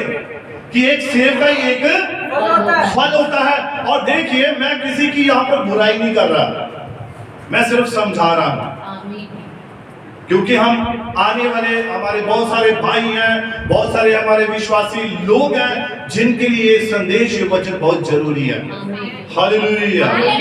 और इस सोशल मीडिया के द्वारा भी बहुत सारे भाई लोग, बहुत सारी बहनें इस प्रचार को सुनते हैं, तो वो भी इस बात को ग्रहण करें, ध्यान से सुने, ताकि एक एक शब्द जो है उनके हृदय में जाने पाए। हालेलुया। तो नबी कहता है मैं यहाँ पर किसी की बुराई नहीं कर रहा, बल्कि मैं समझा रहा हूँ जो जबरदस्ती सेवा करते हैं उनकी सेवकाई में कोई फल नहीं आता है। वहां अति पवित्र स्थान में खुदा ने तो ये बताना था कि कौन मेरा है, उसी की लकड़ी में फल लगेंगे, उसी की लाठी में फल लगेंगे। हालेलुया। और बाकी की लाठियां खुदा की उपस्थिति में आने पर भी सूखी हुई थी। आज बहुत सारे ऐसे लोग हैं खुदा के भवन में आते हैं पर फिर भी सूखे ही रहते हैं।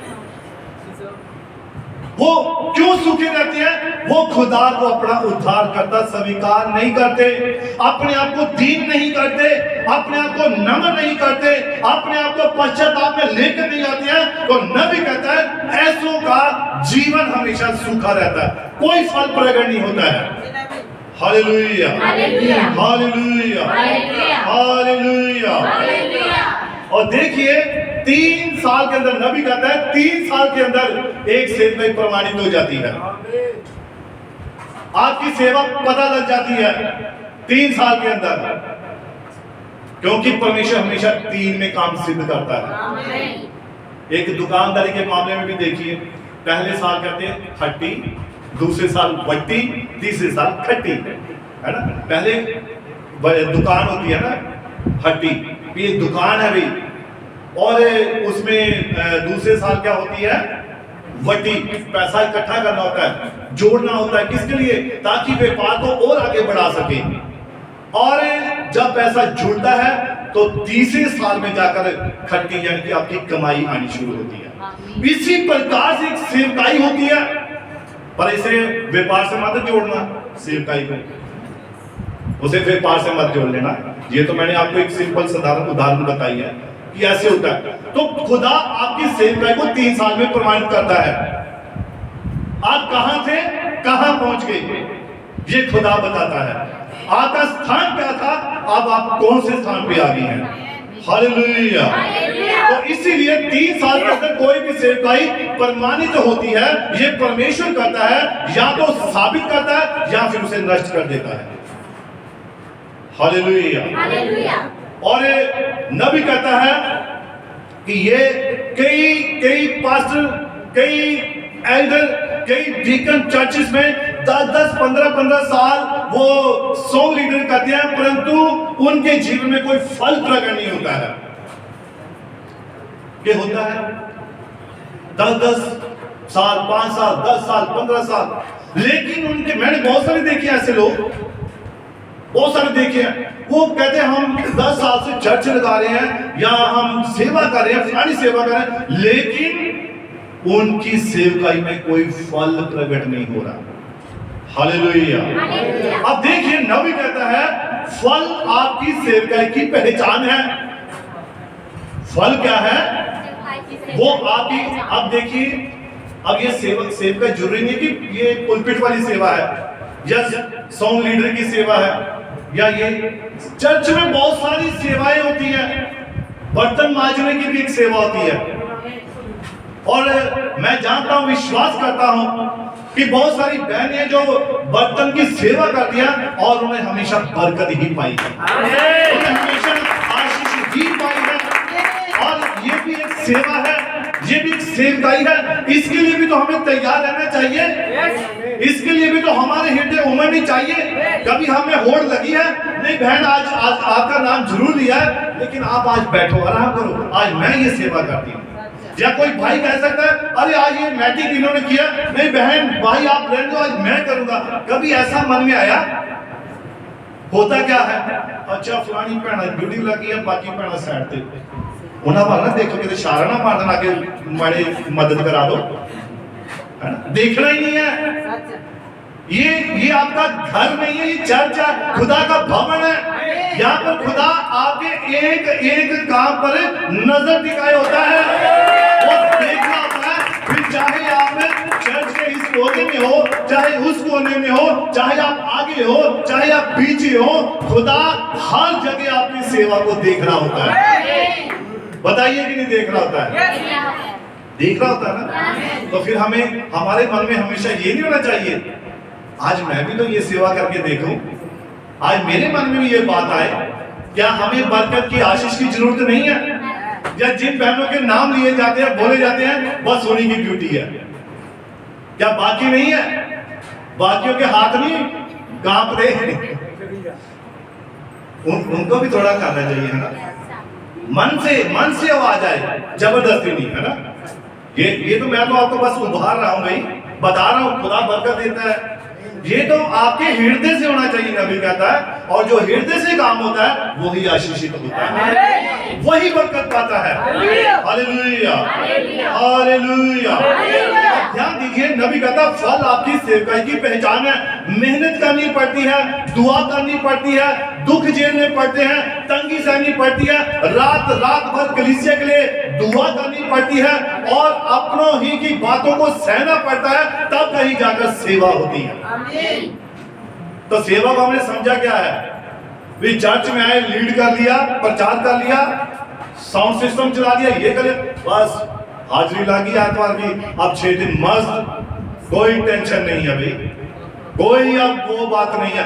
नबी कहते हैं सेवा एक बोझ है, सेवा एक बोझ है, बोझ, और ये बोझ के साथ होनी चाहिए, हमें चिंता होनी चाहिए। अरे नहीं भाई, चर्च में फलाना काम, खुदा का चर्च है, खुदा का काम पेंडिंग है, मुझे ही वो करना है।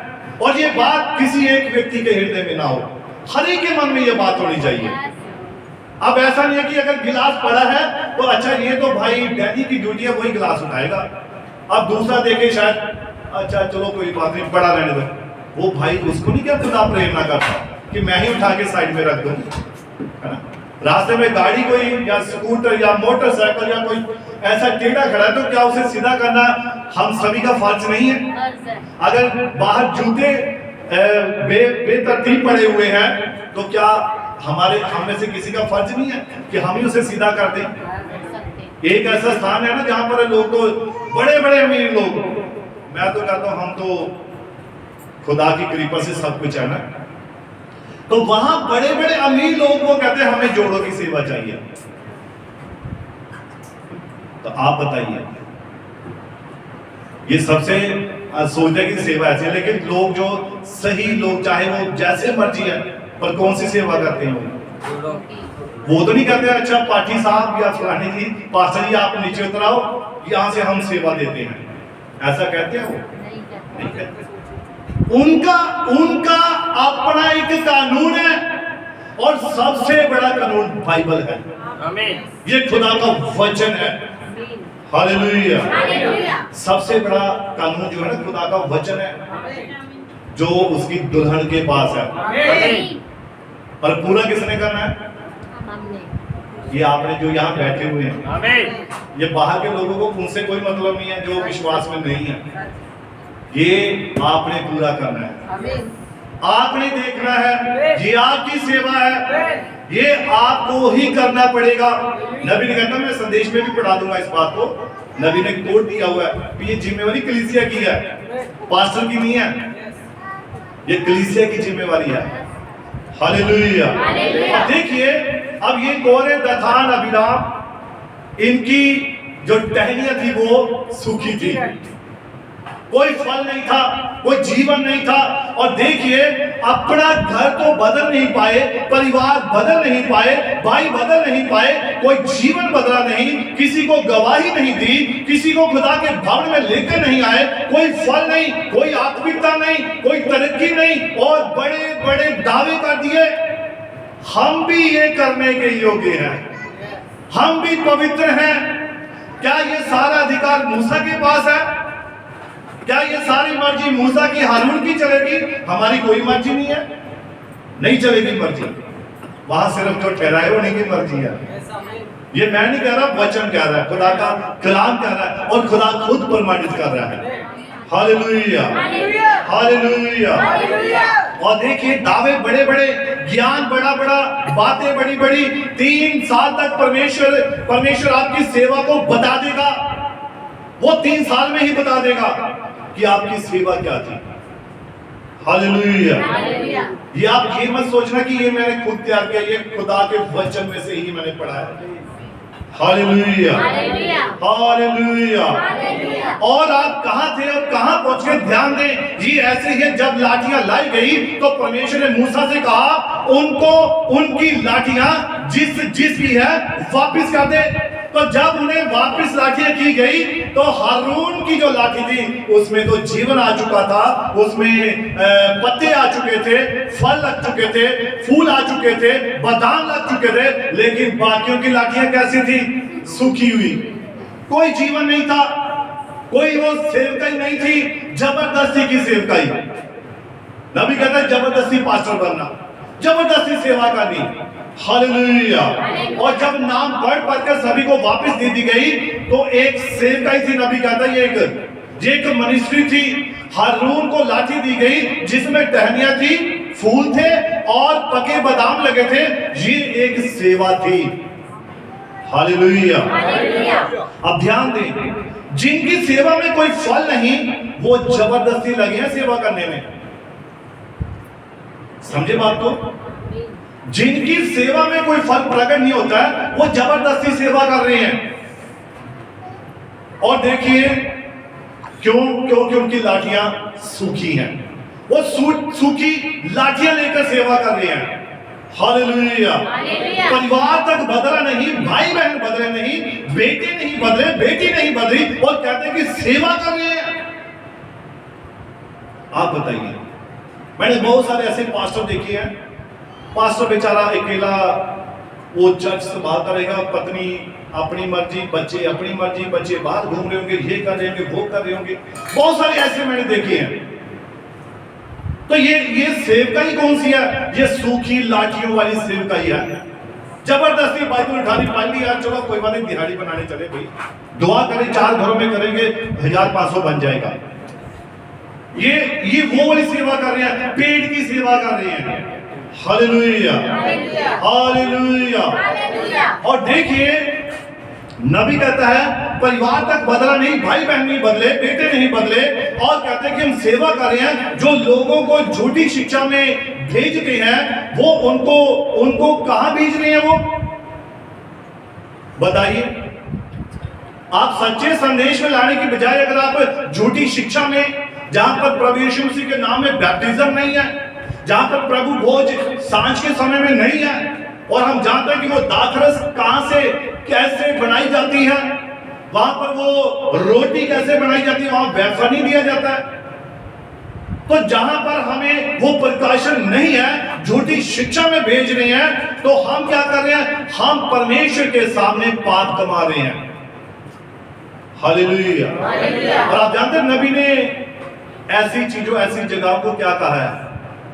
वेश्या कहा है। आप प्रकाशित वाक्य में पढ़ सकते हैं, वहां लिखा है वो बड़ी वेश्या और उसकी बेटियां। और बाइबल में जहां भी औरत का जिक्र आता है वो एक कलीसिया को बयान कर दिया, एक बड़ी कलीसिया और एक छोटी कलीसिया, उसकी बेटियां। आमीन। समझे बात को? आमीन। समझे मेरी बात को? आमीन। बड़ी कलीसिया, छोटी कलीसिया। और ये क्या है? उसकी बेटियां हैं। अब जो मां की शिक्षा है वही बेटियों की है, वही बेटियों की है। अगर हमारे पास सच्चा संदेश है, ये खुदा का कलाम है, वचन है, नबी का संदेश है, तो आज अगर ये सच्चा संदेश है तो हमारे पास एक ही संदेश है, एक ही प्रकाशन है, एक ही खुदा है। हमारे पास त्रिएक नहीं है, एक ही खुदा का विश्वास है। Hallelujah, hallelujah. और नबी कहता है जो उन्हें गलत जगहों में भेजते हैं वो कभी बच नहीं पाएंगे, खुदा के क्रोध से बच नहीं पाएंगे। आप किसी को गलत रास्ते में भेजते हो ना, गलत रास्ता दिखाओगे तो आपके लिए पहले से ही गलत रास्ता तैयार है। आमीन। हालेलुया। अब देखिए उन्होंने कभी आज तक तो दुआ नहीं आई, दुआ तक नहीं करनी आई, और पास्टर की सेवा करना चाहते हैं। आज बहुत सारे ऐसे हैं। अभी तक नबी कहता है बाइबल की ABC नहीं, मैं ये घमंड में नहीं बातें कर रहा हूं, मेरी बात को असल में शिक्षा दे रहा हूं, समझा रहा हूं, मेरी बात को गलत मत समझना। मेरी बात को मैं फिर से दोहरा रहा हूं, मेरी बात को गलत मत समझना। आज बहुत सारे ऐसे पास्टर, ऐसे लोग हैं जो अभी बाइबल को, उनको पता भी नहीं बाइबल में कितनी पुस्तकें हैं, और वो भी कहते हैं पास्टर हैं। तो ऐसे लोगों से सावधान रहना है, ऐसे लोगों से सावधान रहना है। फोन आएंगे, बड़ा खराब पास्टर है, बड़ा खराब फलाना भाई है, रो रो कर बताएंगे, रोकर बातें करेंगे, ये हो गया वो। ऐसे लोगों से सावधान रहना है। ये कोरे और दाथान का स्पिरिट है, मंडली में सही है। Hallelujah, hallelujah. मैं अदा कर रहा हूं, सिर्फ अदा कर रहा हूं, आपको ध्यान रखना है, करना अपनी है। हालेलुया। अब देखिए, आज तक दुआ करनी नहीं आई और पास्टर की सेवा करना चाहते हैं। आप सूखी लाठियां लेकर कोई सेवा नहीं कर सकते हैं। चरवाहे की लाठी, आज का ये मेरा मैसेज है, संदेश है। समझ आ रही बात को?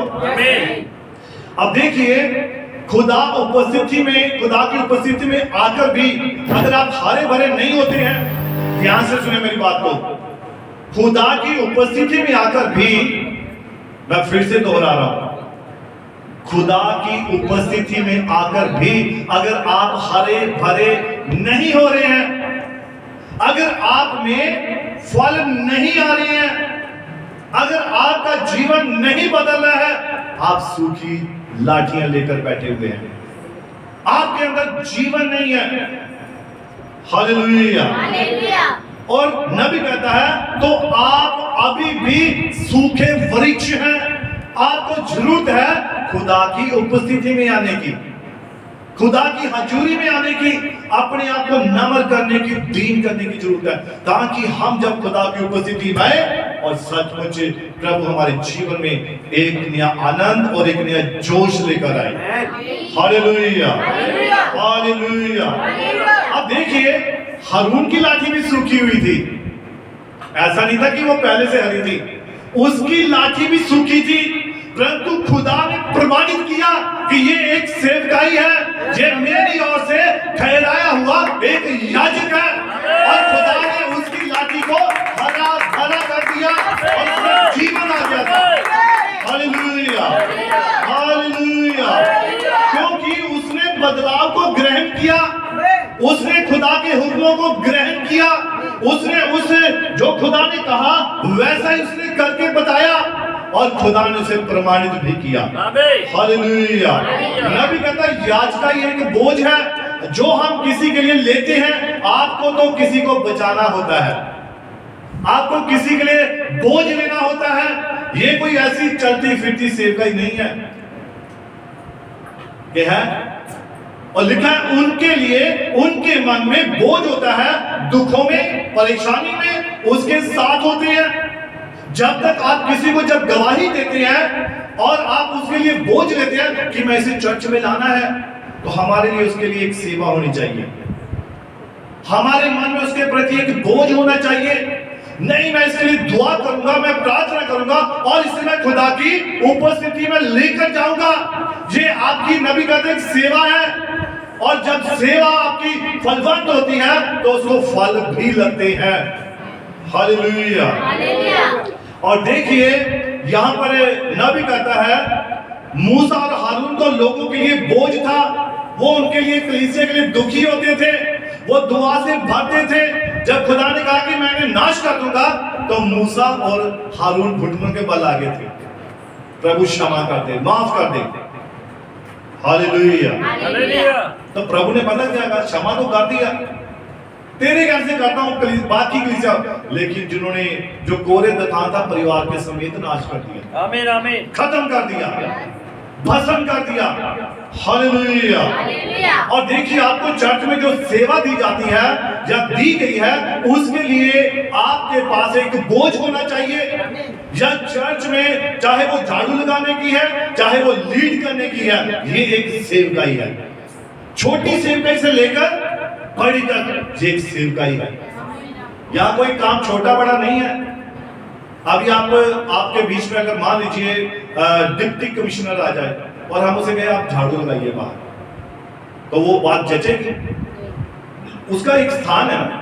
हम उसके ऑफिस में जाए तो हम कहे आप उठकर हमें लेने आइए बाहर, तो ये उसका काम नहीं है। हर किसी की एक अपनी अपनी की सेवकाई है और वो अपने सेवकाई के लिए बोझ ले। नबी कहता उसे बोझ लेना पड़ेगा, चिंता होनी चाहिए। अगर खाना बनाने वाले हैं वो भाई बोझ लेते हैं, उन्हें पता है भाई बंसी सुबह 7 बजे, भाई सोनू 7 बजे पहुंच जाते हैं। एक कलीसिया के लिए एक मन में बोझ है, खुदा के लोगों ने आने के लिए खाना बनाना है। भाई है साउंड सिस्टम वाले टाइम से आते हैं, एक बोझ है। भाई है ये, अब तो डीकन्स की और जिम्मेवारी बढ़ गई है ना? डीकन्स की और जिम्मेवारी बढ़ गई है। जो चर्च के एल्डर हैं, जो सलाहकार हैं, भाई बंसी है, बुजुर्ग हमारे भाई चोपड़ा जी हैं, और हमारे भाई हैं, भाई डैनी है, भाई सोनू डीसी। अब जिम्मेवारी बढ़ गई है, अब खुदा के वचन में और भी आगे बढ़ना है।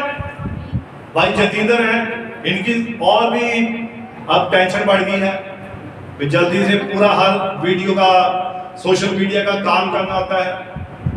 तो ये हर चीज की एक अपनी अपनी एक सेव का एक बोझ है जो लेना पड़ेगा। हालेलुया। बहनों की एक सेवा है, यहाँ बहनें बैठी हुई हैं, इनका एक सेवकाई का बोझ है। अपनी अपनी सेवकाई का क्या करना है? बोझ लेना है, तब खुदा बरकत देता है, तब आशीष देता है। और नबी कहता है ये एक बोझ है जिसके लिए आप जिम्मेवार हैं और आपको ये काम करना होगा। बाकी अब देखिए, बाकी जो लीडर बनना चाहते हैं, जो प्रधान बनना चाहते हैं, नबी कहता है इनको किसी का दुख नहीं होता है। जो सिर्फ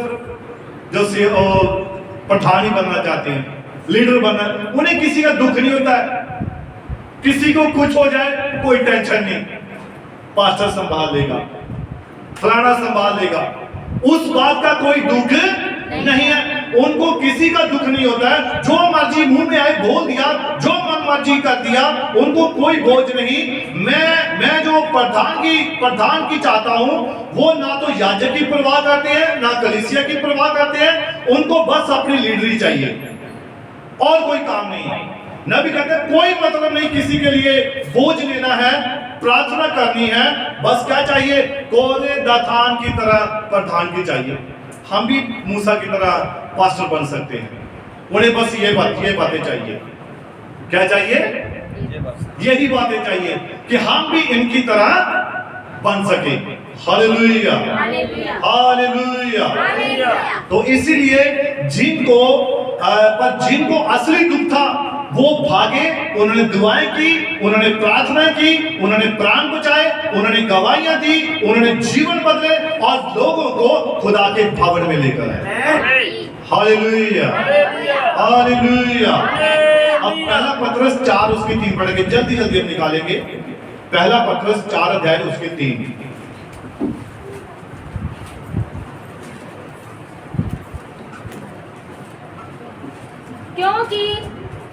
क्योंकि अन्य जातियों की इच्छा के अनुसार काम करने और लुचपन की बुरी अभिलाषाओं, मतवालापन, लीला क्रीड़ा, पियक्कड़पन और घृणित मूर्ति पूजा में जहां तक हमने पहले समय गवाया। अब ध्यान से सुनिए साथ को, इस शब्द पर गौर कीजिए।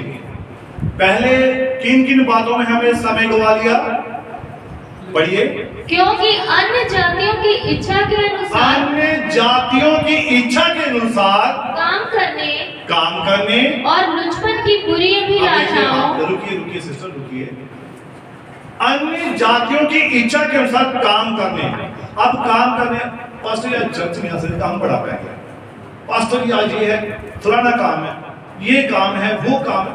अन्य जातियों की तरह जब उन्हें कहते चर्च में आओ, खुदा के भवन में आओ, आज बहुत जरूरी काम पड़ गया है, बड़े प्यार से उत्तर आएगा, आज बड़ा जरूरी काम पड़ गया, पता है डेथ हो गई है, नहीं आ सकते। अच्छा चलो कोई बात नहीं, छुट्टी कर दो। पास्टर ने भी धीरे से कहा था तो ठीक है भाई।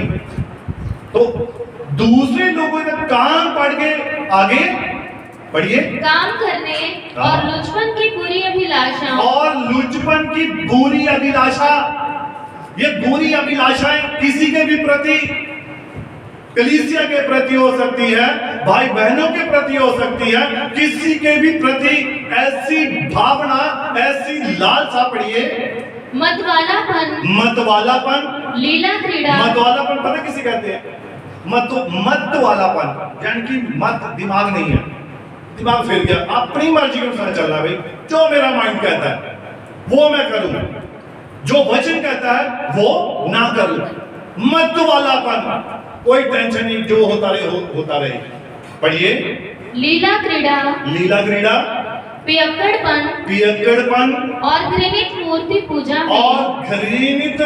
पूजा में जहाँ तक हमने पहले समय गवाया, जहाँ तक आप देखिए हमने पहले समय गवाया। पहले हमने समय कहाँ गवा दिया? इन्हीं बातों में, कभी उसकी बात, कभी उसकी बात, कभी इसका काम, कभी उसका काम, कभी उसकी शिकायत, कभी उसकी शिकायत, बहुत समय गुम कर दिया, बड़ा समय गवा लिया। अब समय नहीं गवाना है, अब किसी की भी फालतू बात पर ध्यान नहीं देना है, बस किसे देखना है? वचन को देखना है, खुदा के कलाम को देखना है। अब बहुत समय गवा लिया, अब रैप्चर नजदीक है। संत मत्ती की अंजील 24 अध्याय में लिखा है, चेले गए यीशु मसीह के पास, उन्होंने क्या पूछा? निकालिए, पढ़िए।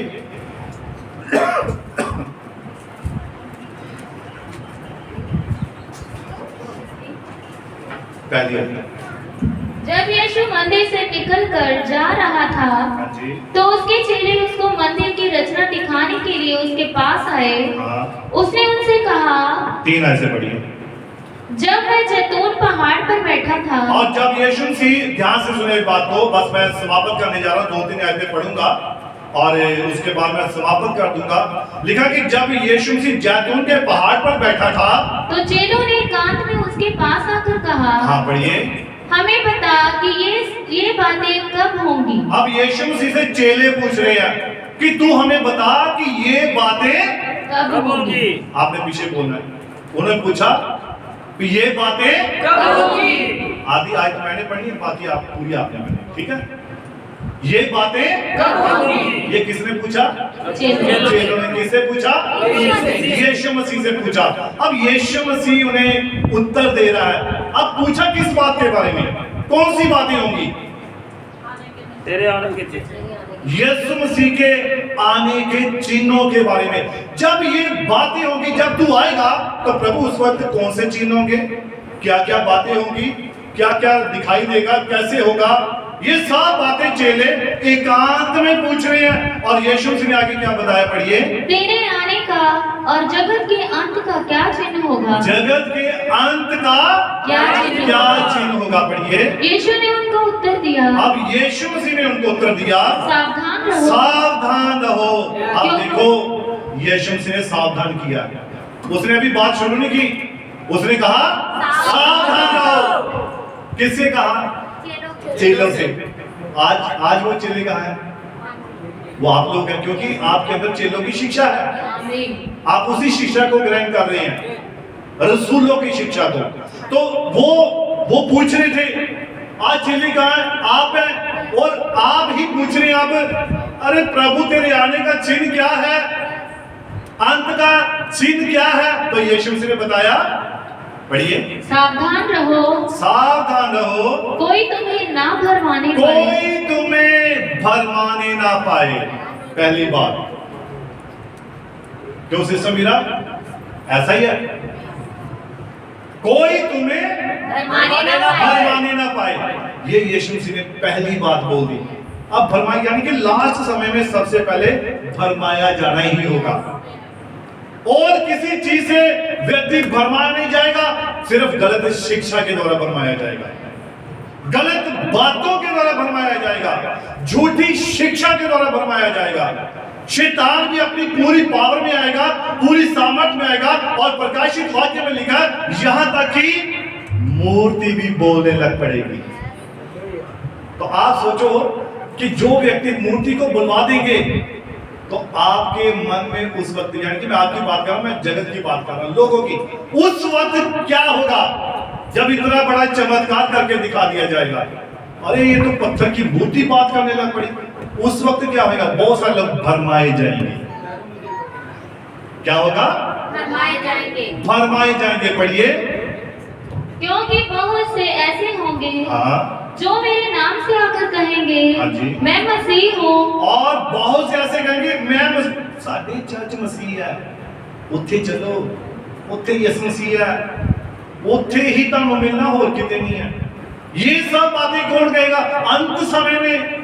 और अभी आपको सुनने को मिलती भी होंगी बातें, आओ उत्थे चलो, उत्थे बड़े चमत्कार रसोलियां इंज बार, उत्थे उल्टी आंधी ये हो, है ना, ऐसी बहुत सारी बात। इनसे मतलब मत रखो। ये रोग, ये बीमारी, ये परेशानियां ये चलती रहनी, जब तक ये आप शरीर में हो ना तो ये आता रहेगा, चलता रहेगा, यीशु से आपको चंगा करता रहेगा। मसला प्राण के साथ है। अगर प्राण नाश हो गया, नरक में चला गया, फिर कोई स्थान नहीं रहेगा बचने। हालेलुया। पढ़िए, जल्दी जल्दी पढ़ेंगे। और भूतों को भरमाएंगे। आप पढ़िए। तुम लड़ाइयों और लड़ाइयों की चर्चा सुनोगे। तुम लड़ाइयों की चर्चा सुनोगे तो घबराना जाना, क्योंकि इनका होना आवश्यक है। क्योंकि इनका होना आवश्यक है। अब लड़ाइयों की खबरें आ रही ना, अभी कहते हैं यूक्रेन ने और रशिया पर हमला, रशिया ने उस पे हमला, और इजराइल पर ये फिलिस्तीन, ये सब बातें आ रही हैं, सुनने को मिली। लड़ाइयां, चिन्ह पूरे हो रही हैं। ध्यान से पढ़ो बाइबल को। आप बाइबल पढ़ना शुरू कर दो, मैं तो यही कहूंगा, बाइबल पढ़ना शुरू कर दो। ये अब ये जो चिन्ह है, ये जो निशानियां, ये कहां पर हो रही है? ये जगत के लिए है, जगत के लिए।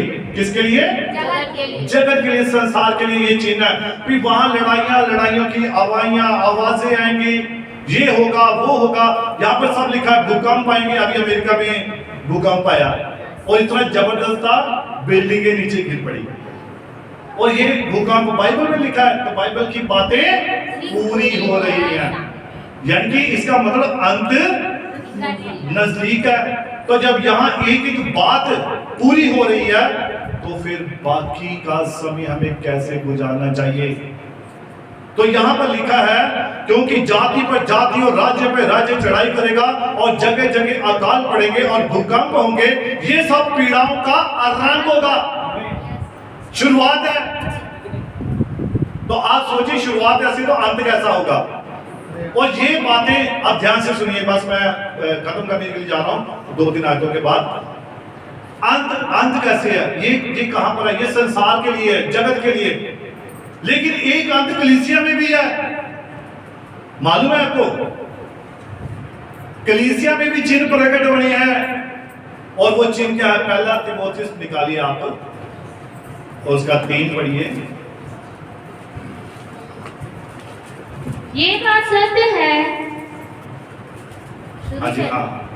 ये बात सत्य है कि जो अध्यक्ष होना चाहता है वह भले काम की इच्छा करता है। 1 मिनट रुकिए, 4 से पढ़िए इसका, 4 अध्याय। और हाँ, पढ़िए। परंतु आत्मा स्पष्टता से कहता है कि आने वाले समयों में निकालिए दूसरा तीमुथियुस 3 अध्याय निकालिए। पर ये स्मरण रख कि अंतिम दिनों में कठिन समय आएंगे। अब देखिए, यहाँ पर लिखा है, पर ये स्मरण रख, अंतिम दिनों में कठिन समय आएंगे। और ये कठिन समय कहां पर है पता है? ये कलीसियाओं में है। ये बाहर नहीं है। बाहर के जो चिन्ह थे वो कौन से थे? भूकंप आएंगे, लड़ाइयां होंगी, ये होगा, वो होगा। ये बाहर की लोगों के लिए चिन्ह थे, जगत के अंत के। अब कलीसिया में कौन सी अंत की निशानियां? वो यहाँ पर हम देख रहे हैं, पढ़िए। क्योंकि मनुष्य स्वार्थी। अब देखिए, यहाँ लिखा है, पर स्मरण रख, अंतिम दिनों में कठिन समय आएंगे, क्योंकि मनुष्य स्वार्थी। अब स्वार्थ कहां पर नजर आ रहा है? कलीसिया में आ रहा है। अपने स्वार्थ के लिए हम कुछ भी कर देंगे, है ना? बोलते हम पास्टर को छोड़ सकते हैं, व्यक्तियों को छोड़ सकते हैं, लोगों को छोड़, पर चर्च को नहीं छोड़ना। तो चर्च में कौन होता है? पास्टर ही होता है। चर्च में कौन होता है? चर्च में कौन होता है? लोग होते हैं। तो कैसी बातें! अपने स्वार्थ के लिए क्या करेंगे? हाँ, पढ़िए। मनुष्य स्वार्थी, क्योंकि मनुष्य स्वार्थी, लोभी, लोभी, दीनमान, दीनमान, अभिमानी, अभिमानी, निंदक, निंदक, सबसे ज्यादा निंदा करने वाले, एक दूसरे की निंदा करने वाले। आज आप देखिए, अगर फोन पे बात होती है, बस फलानी भैन ने ऐ करता, फलाने भाई ने ऐ करता, उन्हें ऐ करता, उन्हें वो करता, निंदा निंदा निंदा निंदा निंदा। ये सबसे खतरनाक स्पिरिट है, आत्मा है निंदा करने वाला, चैन से बैठ नहीं देता है। ये जो आत्मा होता है ना, ये चैन से नहीं बैठने देता है। उन्हें ना अंदर एक वो लगी रहती है, अच्छा फलाना फलानी भैन है कि फोन करके उसका हर चीज चेक करेंगे, स्टेटस चेक करेंगे, मोबाइल चेक करेंगे, भाइयों से पूछेंगे, बहनों से पूछेंगे। ये एक स्पिरिट है, आत्मा है, जो क्या करता है, निंदा करने वाला। पढ़िए आगे। माता पिता की आज्ञा टालने वाले, माता पिता की आज्ञा टालने वाले। अरे आप तो मेरे बाप के समान हो, आप मेरे पिता हो, तो कहना नहीं मानना हमने आपका, है ना। माता पिता की आज्ञा टालने वाले, नहीं मानने वाले। तुसी साढ़े माँ प्यो तो जरूर ऊपर ही ਤੁਹਾਡਾ कहना नहीं मान सकते, है ना। यही बात है ना, आज्ञा टालने वाले। आगे कृतघ्न, कृतघ्न, अपवित्र, अपवित्र, दया रहित, दया रहित, दया तो है ही नहीं है। सब पिछली बातें, पिछले प्रेम प्यार सब खत्म, डेड, है ना।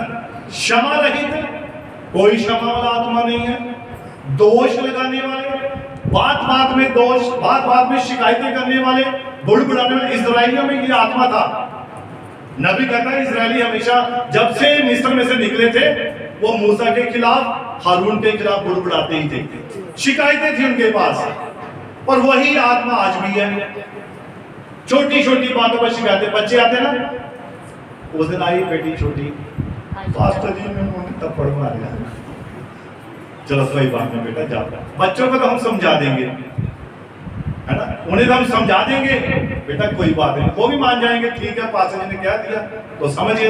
लेकिन जब बड़े शिकायतें लेकर आते हैं, उन्हें किसने समझाना है, वो कैसे समझेंगे। पास्टर जी हाथ भी जोड़ देंगे, पास्टर जी पैरी भी हाथ लगा देंगे, पास्टर जी सब कुछ कर देंगे, लेकिन ना ना ना ना, ये कैसे हो सकता है, ये बात नहीं बनती है, ऐसे नहीं बनता। शिकायतें लगाने वाले ये स्पिरिट है, आत्मा है, सावधान रहना ऐसे लोगों से।